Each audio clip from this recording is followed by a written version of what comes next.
I'm Carmen Twillie Ambar, president of Oberlin College and Conservatory, and welcome to Running to the Noise, where I speak with all sorts of folks who are taking on some of our toughest problems and working to spark positive change around the world and on our campus.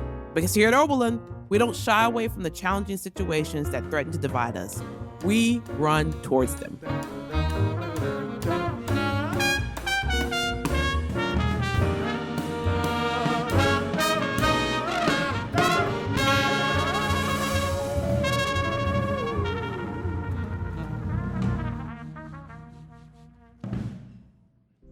Lawrence Rutherford gazed upon the majestic valley and thus declared, "This is where we belong." And so, in 1638, he brokered a uniquely fair and honest deal with our neighbors, the Minnetonka, thus establishing our town. Now, the terms of the deal were laid out in this document. One of those terms was to honor the exact location the deal was made, which is why, a century later, both parties came together and erected a statue of old Lawrence, affectionately known today as Big Larry. Question. Did they make a statue of any Minnetonka? Great question. And bronze was very expensive at the time, so they really only had a budget for the one. That was Ed Helms as Nathan Rutherford in Rutherford Falls, a comedy Helms co-created about what happens to friends in a small northeastern town when folks try to move a statue of its founder known as Big Larry. In its 2 seasons on Peacock, it boasted one of the largest indigenous writers' rooms in television. You might also know Ed as a correspondent on The Daily Show with Jon Stewart, where he fearlessly wore a Speedo on the beaches of New Jersey in service to that story that is a must-see. Or as Andy Bernard, a paper pusher on The Office, who yearns for his college days in the a cappella group Here Comes Trouble. I can't imagine that wasn't influenced a bit by Oberlin, since we have at least 5 a cappella groups on our campus, and I think one called the Obertones. Anyway, it had to be Oberlin. And of course, you probably know Ed as Stu Price, the uptight dentist who loses a tooth along with his memory in the hugely successful The Hangover trilogy. So why would one of the most famous people on the planet talk to the president of Oberlin? I think I've given you a little bit of a clue that Ed Helms was a graduate of Oberlin in 1996. And I just have to say that besides his family, I think the most important thing about Ed Helms is that he went to Oberlin. And I would just offer up that everything great that's happened in Ed's life, Oberlin takes full responsibility for all of that. Anything that went wrong, that's on Ed. So I want to welcome you, Ed, to Running to the Noise. Welcome to my podcast. Thanks so much. I'm very, very glad to be here. And I agree with you.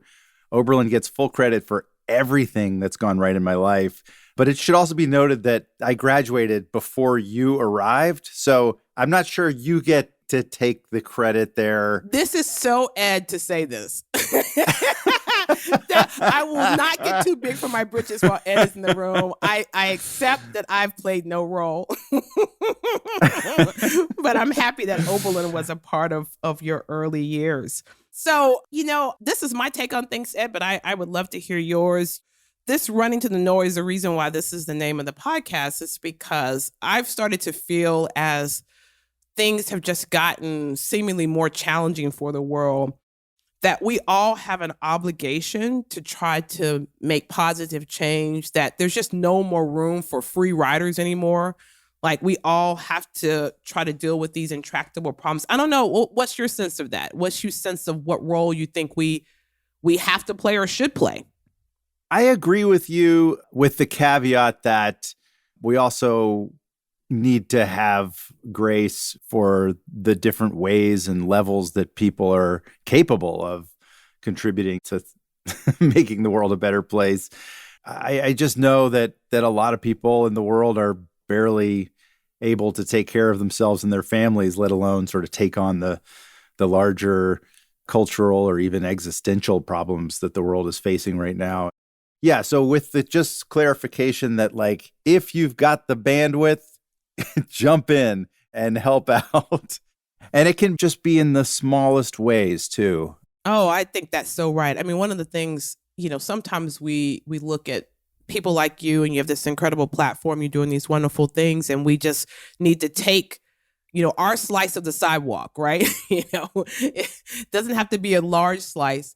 And frankly, I don't know about you, but sometimes just being kind in the grocery store Yes. is That's huge. huge. By the way. Right. Can you just be kind when I'm grabbing my soy milk, because I'm a vegetarian? When I'm grabbing my soy milk, can you be a little kind to me? I might make fun of you for that, but gently.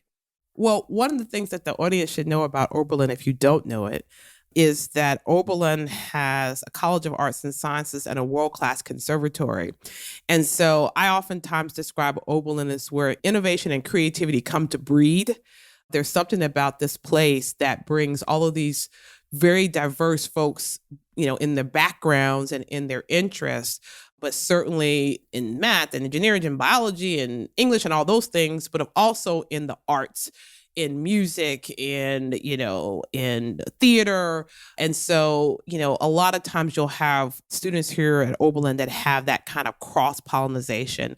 And it creates people, I think. Yeah, Ed Helms came with a lot, obviously, but it also nurtures people like Ed to go on and do these incredible things. What you just said, I just want to put an exclamation point on. That is so spot on. That it's not just the diversity of the population, it's the diversity of interest at Oberlin. I mean, kids are into everything and they do it at such a high level. And what I found so inspiring, and again, this was just not something that I experienced growing up, because in the community that I grew up in, it was like, you're going to just chase some sort of like affluent job, whether it's a lawyer and artistic considerations were these kind of like adorable diversions. They weren't anything. Right. Something you did on the side. Yeah. It wasn't anything that you take seriously. And when I got to Oberlin, I was surrounded by people who had all kinds of aspirations. There were people who wanted to be lawyers and doctors, but they also felt a part of a community of people who wanted to be jazz musicians and classical musicians and painters and theater or comedy. What a weird, specific thing. It just was, but I still felt like people understood me in a new way. Yeah, I hear our Oberlin graduates and our students talk a lot about like they just found their people. And it's just, what it is it's just a collection of people who have a lot of diverse interest, and they put them together in these ways that when you hear the students say, you go, does that go together? And yet when they describe what they're doing, you go, gosh, why didn't I think of that? That's absolutely goes together. The student the other day, I'm majoring in neuroscience and dance. And you're like, what? And then they go, yes, but how dance and movement helps you, know how your brain, when you go, oh, well, okay. Sounds right to me. Yeah. So that's Oberlin in a nutshell. But let's talk a little bit about the projects that you've been working on, Ed, and I guess from the standpoint of platforms, right? And I want to talk about Rutherford Falls because it's such an interesting show. I know you sort of co-produced it, essentially. You co-wrote it. And one of the things that people have been talking about is your commitment to diversity and inclusion in the writing room. Because I think it was like 5 out of the 10 writers were Native American there. So anything you can do to help us understand why you were using, your platform in that way. To be honest, like I didn't start that show with all of the intentions that ultimately manifested. It really was a process through the creation of the show and through collaboration that some of these eventualities kind of became evident as absolutely necessary and critical to the process and the show. So I wish I could sit here and tell you like I went into it wanting to execute it exactly how we did. But the truth is, if I'm being honest, like I was learning the whole time and, I'm not ahead of the curve. I'm just trying to figure stuff out like anybody else. But isn't that how this happens sometimes for all of us? Like it comes to be, but you have to have a certain sensibility that you recognize it when it comes and you pursue it. Yes, that's true. And I also think humility is like just such a huge needs to be a part of any process. And so the show started, my buddy Mike Schur, who was an office writer and went on to create Parks and Recreation and The Good Place and all these other things. He's like a show running superhero. He was really instrumental in forming Andy Bernard on The Office. Yeah. And we had just stayed in touch and been good buddies. And I've always said, like, yeah, when lightning strikes, we'll work again. I like, we'll figure it out. And we just both kind of found ourselves on the phone a bunch during some of this, as we were watching America become this divided and really kind of hot stew of frustration. And I think just feeling a sense of bewilderment, and like our process is storytelling. So is there some way we can get into this mess and add something positive through storytelling? And we just came up with this character who's a fundamentally decent guy, but kind of has some blind spots and maybe some allegiances that he hasn't questioned, and some historical perspectives that he's just never been confronted about. That was really the origin. And then we roped in our friend Sierra Teller Ornelas, who is a Native American comedy writer and showrunner. And we had worked on a couple of things before. Usually you sell an idea to a studio and then you're like on the hook to deliver it by a certain time. But we were like, let's just chew on this for as long as we need to. And we did for many months. We met regularly and just kind of hung out and bandied it around. And Sierra, I think, really was a driving force in solidifying some of the narrative as it took shape and the relationships that you see in the show, and giving Mike and me a little more perspective and understanding about how these stories can be told and how we can do it effectively and responsibly and hilariously, hopefully. As you were going through that kind of, think out loud process, when did you start to feel yourself shift and know that this was more than just a cute idea, but might have some other ways to talk about storytelling that reflected what was going on in society? So history is storytelling, right? And when we talk about history, like the great history professors or great history authors, like they're fundamentally great storytellers. And we like to think that those stories are perfectly true, but they're always filtered through a human being, and we're flawed. And we, even when we're doing our best, we're messing up somehow. And I think just in writing the narrative of our show, which is so rooted also in two histories, like Nathan Rutherford's family history, which is kind of like the Anglo-European pilgrim story. And then, of course, Regan Wells, my co-star, the great Janice Schmieding, her story being a Native American, Northeastern Native American story. And those histories, obviously, they collide in reality. But where we find the characters in the show, they're kind of not questioning each other and coexisting in a pretty easy way. And then an issue happens in the pilot in the first episode that kind of forces them to choose sides, as it were, even against their will. And they're friends. Oh, yeah. And they stay good friends. It's not a story of like acrimony, but friends learning from each other, right? Exactly. And so we have to tell these histories in this show. And so who's doing this research? Who's writing these stories? Who's writing the experiences of these characters? And historically in film and television, it's just been white guys kind of just trying to get in the heads of different people's experiences and be like, yeah, I can write a Native American character and well, no big deal. I've read a book or two, or I get it. I know a couple of people. And I think even a really well-meaning writer in that context can go into that with confidence and then just... It doesn't have to be animosity, right? No, yeah, but it's just blind spots. That's all. It's just about like trying to open those trap doors that we don't even know are there. And like, oh my God, yeah, there's so much more that I don't understand, or that I just haven't, it's not part of my life experience in any way. And that was like, I think that I started to kind of understand that in a much more profound way. I've understood that intellectually ever since Oberlin, really. I mean, that was like, Oberlin really helped me try to think and appreciate broader perspectives.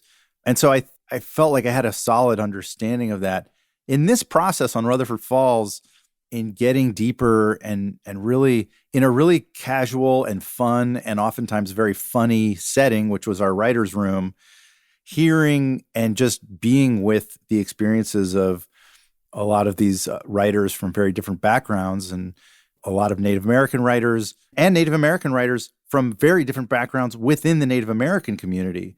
And so hearing them reflect to each other, reflect off of us, me, other writers from other backgrounds, it just deepened my appreciation and commitment to having different voices involved. I have to say, Ed, so I'm sitting here as president of a college that we are always working to try to create an environment that looks like the world, because we think if students are going to understand the world, they have to, see the world as it exists. And I guess one of the things I would say about it, I'm so glad that you talked about humility first as a way that you entered this space, and then a kind of appreciation for these different backgrounds. And I guess one of the things I just wanted to add to the conversation is I think sometimes people think that that's important because it helps the people who are quote unquote bringing the diversity, right? And I would just offer up that, all the evidence suggests that we're all the better for a more diverse background. It's good for business. It's good for society. And you just talked about your own experience of growth that wasn't about, the people who you helped bring into the room. And so they got a better experience, but everyone got a better experience. And we, the audience, got a better experience. Absolutely. Because it was a more authentic story. But I should add, too, that I'm kind of embarrassed to tell that story because I thought I was further along that curve than I was. And so it's humbling. And I don't tell this story as some sort of like triumphant growth moment for Ed Helms. Like I see the light. I actually am frustrated that this experience was as illuminating as it was. I feel like I should have been further along that curve a long time ago. But, one of the things I say sometimes to people about this, because I appreciate that, is that sometimes the first path to understanding is recognizing that you don't understand. Like if you can't recognize that first, then it's hard to get down the path any further. But the other thing is that one of the challenges I think we're experiencing now is just we're in these silos where we never talk to anybody who's unlike us. We never engage with anybody who has a different perspective. We've actually started to believe that that's a negative almost, right?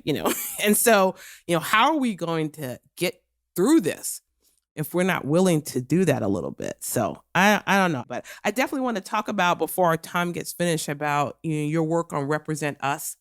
But I have to say, if you haven't seen the satirical public service announcement that Ed did around realizing that gerrymanderers are not adorable lizards. But I guess the question I wanted to ask about that, Ed, because I think sometimes when you're in the types of roles that you're in, there's kind of a concern about sticking your neck out there around maybe political issues or things that may be controversial and, risk alienating fans. And I'll just offer up from my own perspective, some people have been critical of college presidents around why college presidents haven't been more vocal about all sorts of issues. And if you go back to kind of an era past 20 or 30 years ago, you'd see college presidents out there a little bit more.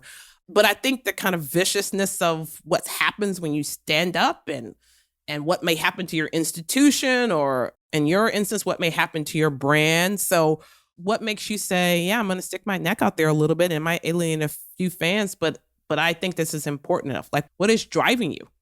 Well, it's funny. I don't actually think that Represent Us is sticking my neck out very much because it's so fundamentally straightforward. It's just like, let's have a more fair democracy. I don't care who wins as long as they win fairly. And right now, the system is just institutionally corrupt. So yeah.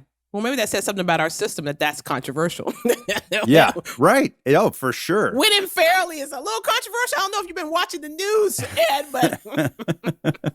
No, it's so easy to kind of point fingers at the right or the left. And I think what Represent Us does, and the reason I was drawn to them as an organization, what they do so beautifully is they just don't take the bait.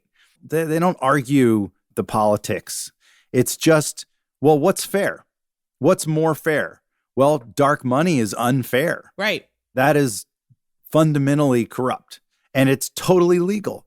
And so there are these ways that corruption has been codified into Almost making it seem fair, right?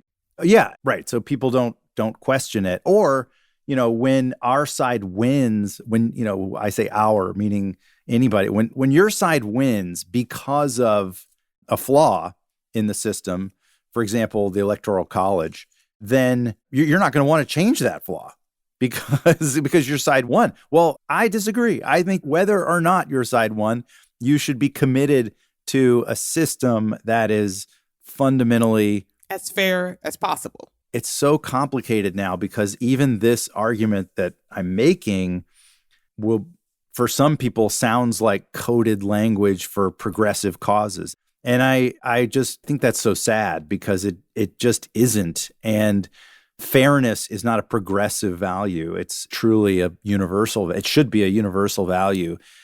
Yes, it is so frustrating. It feels, some of these political battles, and I'm a little bit older than you, but these things that I come to believe are just, yeah, okay, everybody kind of agrees with that, right? Right. You would hope. It's like we've got to try to find a way to recapture the center, the middle, on both sides so that we can agree upon the things that we used to just believe are the norms. Let's don't make it harder for people to vote. Let's try to draw fair maps. Let's try to make sure the elections are fair as much as we can. Like all those things that seemed intuitively obvious to the most casual observer have become controversial. Yeah. It's a little nerve-wracking for me, I have to say. Me too. And that's why Represent Us just gives me an outlet to feel like I'm doing something. Like I'm actually confronting some of these things that to me are just the fundamental problem. Because really, it doesn't matter what your stance is on abortion or climate change or healthcare, say. The issue that you care most about is stuck in Congress because of these institutionally corrupt practices, and dark money being probably one of the most profound. And I think one of the challenges for kind of citizens, as you said, for those of us who may have the bandwidth to get involved is, we've got to be willing to deal with the fundamental institutional challenges. If not, then we may be stuck for forever. Yeah, or we may just decline, which is a terrifying possibility. Yeah, no. But we got to fix stuff. We got to fix stuff. But speaking of terrifying, so I'm so happy you're on this podcast because you have your own podcast that is super awesome called SNAFU. I guess I just wanted to ask you in my last couple of questions, like, why are you obsessed with impending Armageddon? It's fun. Come on, it's lighthearted. What's not to love? What's not to love? It's almost over. Let's be happy about it. So for a little context, SNAFU is my podcast, which is a history podcast about, season 1 is all about an event in 1983, true story. A lot of historians believe it's the closest we ever came to nuclear annihilation. That I think we should all know more about, but I don't think we really knew about it. Yeah. We're like listening to this going, oh my God, I didn't know that when I was an 8th grader or whatever it was almost the end for everyone. I wondered a little bit, like, what do you hope we glean from it? I mean, you're a history nerd. You're trying to teach us something. I know. What do you hope that we're gleaning from this particular story? What are we supposed to learn? Well, no spoilers. I'm going to let you let people listen to the podcast because we draw some pretty powerful conclusions towards the end of season 1 of SNAFU. But I think just from a little bit of a higher altitude point of view, there was something a little bit cynical in this idea of wanting to do a history podcast, but focusing on the massive screw ups. Because, and the only reason that's a little bit cynical is because of course people are going to be interested in that. It's like a car wreck. You drive by and you look at it like you want to see and learn the grisly details. And that's what's intrinsically enticing about a SNAFU on a huge scale, like a giant international mess up of some kind. So that was sort of the fun reason why we wanted to tell these particular kinds of stories. But then also what's made it and what I think emerged for us in the writing of season 1 in a way that I don't think I entirely expected was how much, we always like to say we can learn from history, right? There's lessons in history. Probably the best quote is the only thing we learn from history is that we learn nothing from history. But there are, in these individual episodes or individual events, it is really, really powerful to contemplate different outcomes, different processes, or who made the right decisions here, who made the wrong decisions, who saved the day, how did they do it, and who do we want to emulate? And I love that. That is also like such a fun part of SNAFU, is just breaking down the lessons and the takeaways. And some of these things have like really powerful social implications, Yes. cultural implications. They're not just sort of like, hey, don't launch a nuclear missile. That's right. We probably could have gotten that one without the whole series. Well, I will say that one of the things I think sometimes about all of these SNAFU and other times that we look at history, sometimes it's just revelatory to think about how did they get there from here? And what about that could I take in my own decision making, in my own way of thinking about challenges? And when I'm looking at world events, what should I pay attention to? Because sometimes when you're looking at a story and it's all done, while they're in the midst of it, you know why they didn't understand certain things. Mm-hmm. But as we know, kind of history sometimes can repeat itself, or certainly there are things that are happening. And now you can know what to look for, so you can be better prepared. And sometimes it's just interesting to look at history so you can go, that feels real familiar. Maybe we should pay a little bit more attention to this, guys. Absolutely. And also, there's so much history that is powerful and meaningful that has been lost or pushed aside, or just kind of maybe muddied because of whoever was the dominant storyteller at the time. And, they say history is written by the winners. That's reductive, but true. And so it's interesting to look, well, maybe the losers have some really powerful, meaningful stories. Maybe the winners were really bad. Right. And they had bad intentions. So I think exploring history that you're not familiar with, that you don't know, episodes that you've never heard about. And it's almost like fractal geometry. Like, it doesn't matter how small of an event it was, like it can still be revelatory for you. I will say, one of the reasons why we're talking to Ed is because we're talking about how do we use our platform to make a difference in whatever way we can. And we've heard a lot about how Ed is doing it from his standpoint. One of the things, Ed has this platform where he can have a show, right? A lot of us don't have a chance to have a show. But Ed also is really supportive of Oberlin and has done things like, we have this thing called Obie, where our students and alumni who are all out in Hollywood doing all these incredible things. People may not know how much of a imprint that Oberlin is making on Hollywood in all these interesting ways. And so he's out there helping people get connected. And sometimes I think we think when we want to kind of be involved that it has to be some kind of massive thing. But, in that instance, you like starting where you were, your college, doing some work there to help us because we want to help students go out and change the world for good.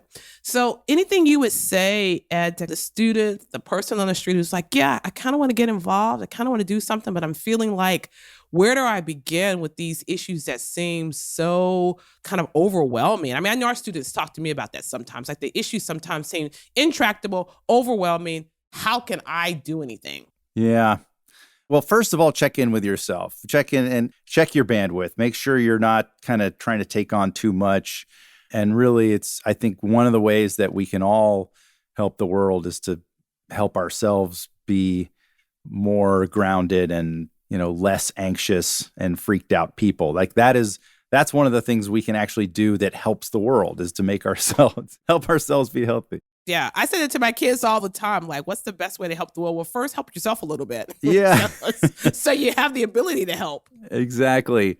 And then I would say start really small, just like you said at the beginning, like just be nice to someone in line at the grocery store, even if they're buying soy milk. I mean, come on. Even if they have buying soy milk or they have like 3,000 items in the express lane. Yeah. Could you get in the right line, people? Well, no, that's over the line, Carmen. Are you kidding me?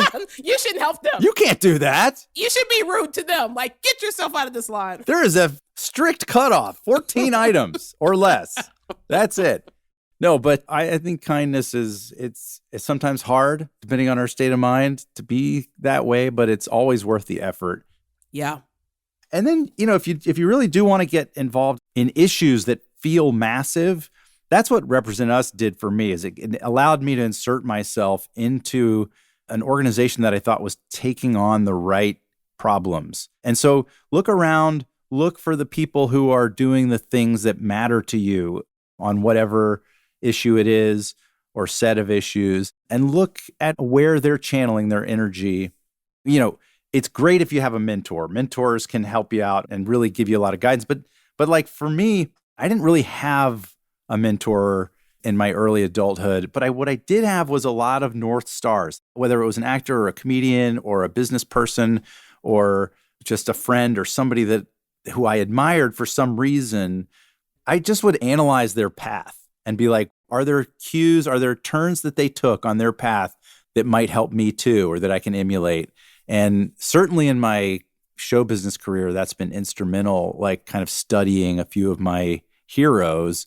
And look for lots of heroes. Just look for lots of people who are doing cool things around you, things that you admire, and then just study them a little bit.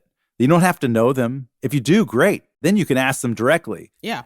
But a lot of times, the people we really admire are at a distance and they're not accessible, but you can still kind of dig a little bit, and you can still learn from them.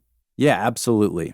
I'm just wondering whether you had anyone that you wanted to name, like mentors, either people that were in your lives that you looked to or people that were from afar that helped you kind of calibrate how you might think about your work.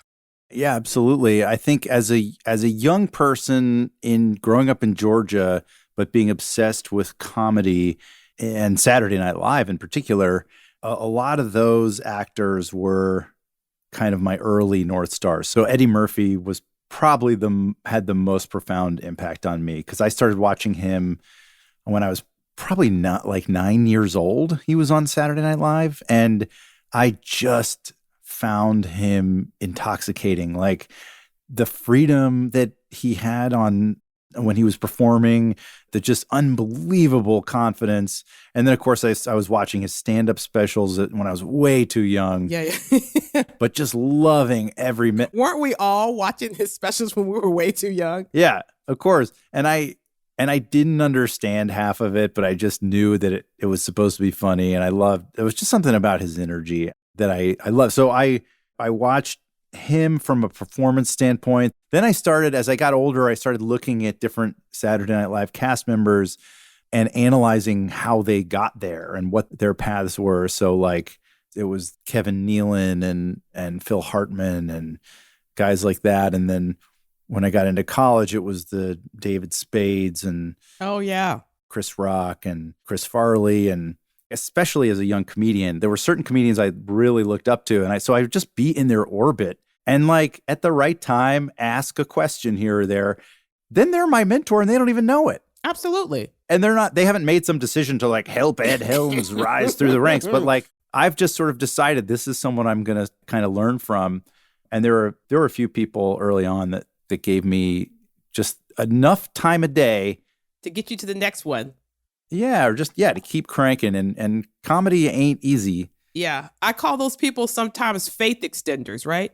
Oh, I love that. I just need you to extend my faith just a little bit. Like, I don't need you for a year. Yeah. I need you for these 2 weeks. And by the way, I don't need all the answers from you. I just need a little bit of your wisdom. I only have one more question, but I just want to thank you before I ask it, because, one of the things that I'm trying to do in my role is, I get a chance to lead this really incredible institution that This is my bias, but as I say all the time, I'm biased, but I know I'm right.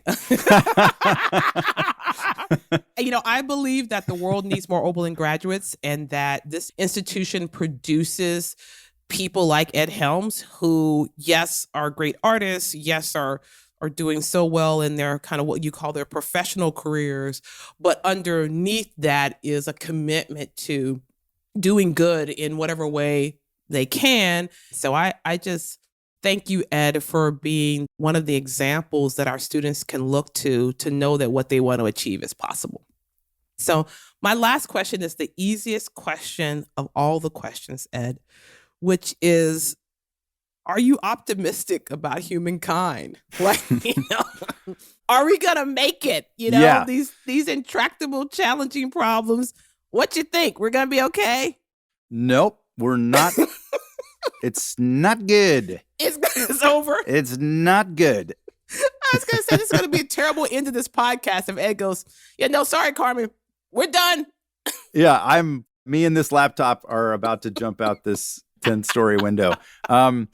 Here's the thing. I would be lying if I said yeah, everything's going to be great. Are you kidding me? But I do believe, let me start with something grim, which is, so I'm very sad at what has become very clear, which is that humans are not capable of comprehending cataclysm at scale. We're basically watching the earth turn into a ball of fire. Right. And all we're doing is just kind of writing news stories about it and talking to our friends, being like, oh my gosh, can you believe this is crazy? But this is the earth giving us alarm bells. And we're still just kind of like, yeah, man, I guess that's kind of crazy. So I am very dismayed by this sort of what seems to be a kind of evolutionary glitch in the human race, which is we just can't understand, comprehend, or sort of take on problems at that scale automatically.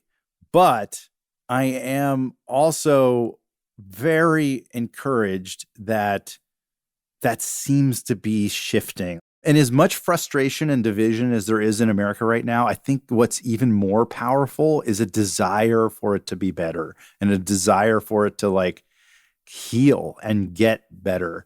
There, unfortunately, is a lot of just kind of nihilistic rage that we're dealing with. I mean, that's very real. And honestly, I get it. I get feeling that way. There's a few things to be mad about, Ed. I'll give you that. Yeah, but we just have to tap into the best version of ourselves. And, I have kids, so I don't have a choice. I got to just try to make this world as beautiful as I can because my kids are the most amazing creatures the world has ever known, and I want them to thrive and be happy. You said it right there, Ed. That's why we do what we do, and that's why you do what you do. Thanks, Ed Helms. It's been awesome. All right. Oh, it's been so fun. Thank you. Appreciate you. Thanks for listening to Running to the Noise, a podcast produced by Oberlin College and Conservatory and University FM, with music composed by Oberlin Professor of Jazz Guitar Bobby Ferrazza and performed by the Oberlin Sonny Rollins Jazz Ensemble, a student group created through the support of the legendary jazz musician. If you enjoyed the show, be sure to hit that subscribe button, leave us a review, and share this episode online so Obies and other folks around the world can find us. I'm Carmen Twillie Ambar, and I'll be back soon with more innovative thinking from members of the Oberlin community on and off our campus.